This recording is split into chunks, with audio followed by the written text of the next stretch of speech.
Listen Up would like to hear your thoughts on criminal justice reform. Pop by our website and answer this week's question. Do you think Canada needs to get tougher on crime?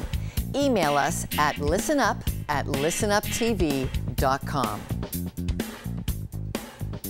Welcome back to our look at Canada's Get Tough on Crime approach. For our next segment, we didn't have to go too far for the story.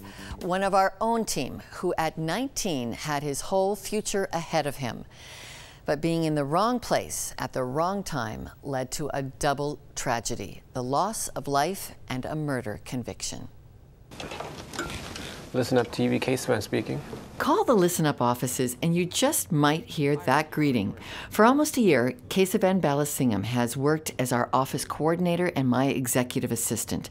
He's 30, so it might come as a surprise to learn that this is only his second full-time job. But throughout his 20s, the years when most young people are completing their education and launching their careers, Kesavan was behind bars, doing time for second-degree murder. It was the early morning of June 26th, 1999. A week prior to that, my best friend was beaten up severely. None of us were happy about it. We were very angry. So about 12:31 in the morning, one of the guys got a phone call saying, we've seen them. And them meaning some of the guys who beat up my friend. And so we left in a car, and there was weapons in our car. And as we drove, one of the guys noticed the vehicle, and we had pulled up next to them. It all happened within, I would say, a few seconds. Seconds, that's all it took. That and a hailstorm of bullets to shatter 2 lives.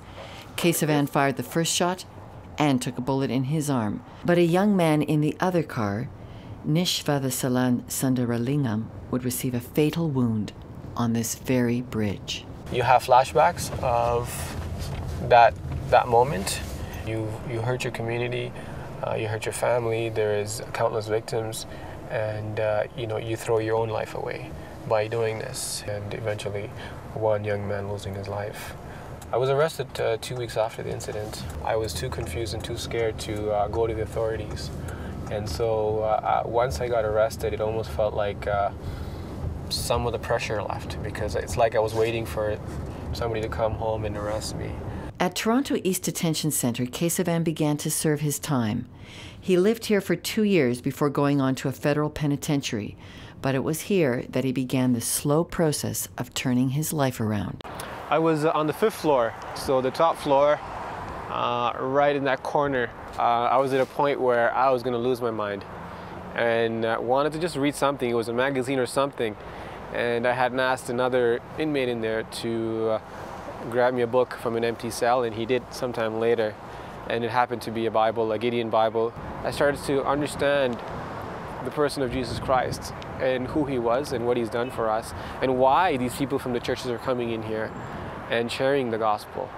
And so I came to the point 2 months after my arrest that I wanted to have this personal relationship with God.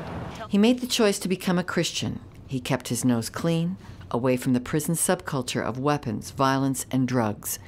He studied the Bible relentlessly, completed university courses, and became a certified counselor to other inmates working to improve prison conditions.